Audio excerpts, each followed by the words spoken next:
man siya. Nagbayad si customer pero may withholding na 20 pesos. So, ginagawa ko dyan, direct ka sa bank. Hindi pala kita yung ano ko. Sige, direct ka sa bank.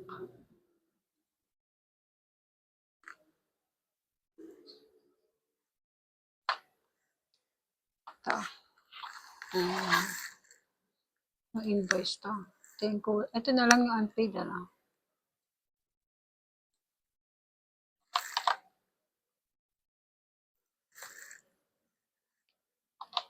Halimbawa, hindi mo alam yung invoice na lang. Sobrang dami mo ng transaction. So, wag natin lagyan ng invoice.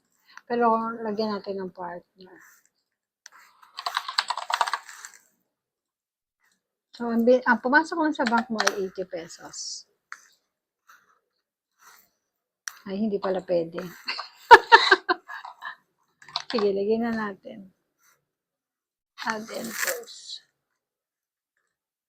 Ayan.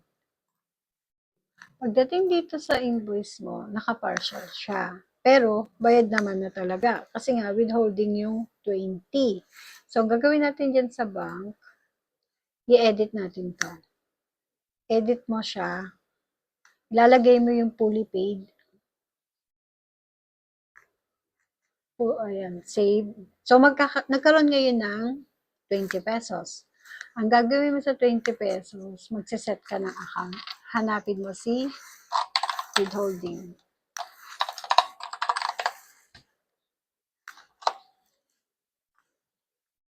Yan. So, save mo lang. Ay, wala na nga palang save kung bagong version. Ayan. So, tingnan natin ngayon yung invoice mo. Naka-paid na. Withholding yan.